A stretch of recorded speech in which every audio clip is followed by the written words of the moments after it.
Humnah would like to know, how do you think your writing is different to others who have interpreted Shakespeare?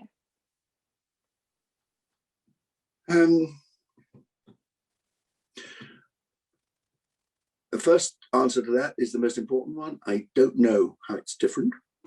I have read others, and let me tell you the ones that I've read. There are many people who've done this before. I'm not the first person who've invented this notion that these stories need to be told.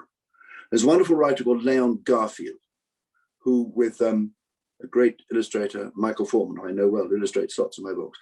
Anyway, Leon Garfield retold these tales in his own way. I think about 20 or 30 years ago, in his own way.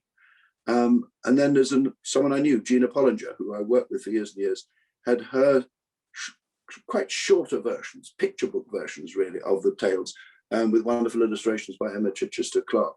So other people have done this. Here's the thing. It's not a good idea if you're doing a retelling to read other retellings. Otherwise it colors your take on the original text. The great thing is to get close as you can to Shakespeare, not to others who have retold him. So for instance, I didn't go back to Charles Lamb, Charles and Mary Lamb and their retelling, other than just to sort of check that you know, I knew the tales. It's very good for that, sort of pointed the way in certain ways. So I did check back on that, but that was part of my own memory of Shakespeare going way back. But I didn't read lots of retellings. I think it's important always when you do your own writing, doesn't matter whether it's retelling or not, is that you do it with your own voice, because each of us has got each of you, when you tell your writing already, down onto the page, through your hand onto the page, if that's how you do it, or through your funny little fingers on a screen. It's you doing the telling, you know, and you have to come at a story with your own backstory of your life, feeding your imagination all the time. And if all the time you're referring to someone else, you know, you'll end up endlessly by writing imitations of other people's writing and other people's ideas.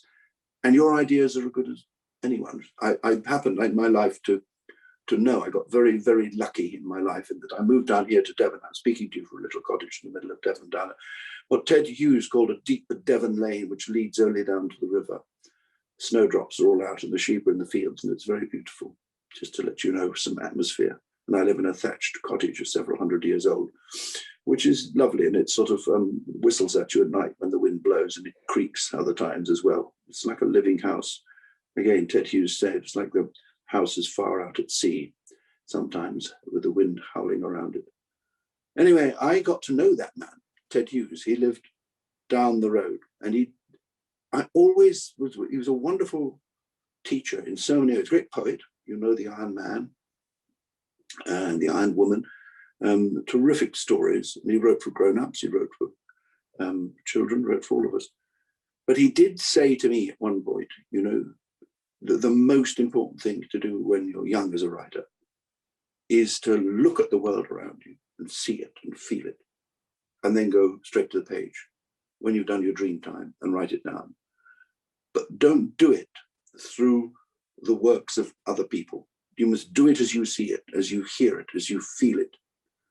And I took that advice really, and he said, we are all storytellers. All of us are storytellers and poets.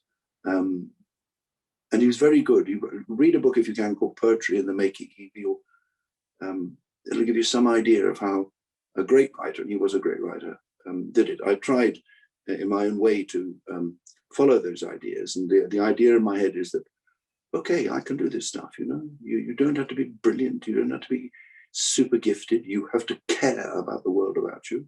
You have to care about the story that you're writing, lose yourself in it, and you could write anything. I don't know why I'm butchering on, because that wasn't the question at all. But I tell you, it kind of does come back to these other people who've retold Shakespeare. The great thing is not just to go to them and sort of pick up on this and pick up on that. You keep your own story in your head and you make it your own. And so Macbeth, just for the moment of my writing it, becomes my story, you know? Twelfth Night becomes my story. In a sense, I'd forget Shakespeare. I shouldn't be saying that to people at the Royal Shakespeare Company, but actually, if you're retelling a story, that's what you have to do. Thank you for your question.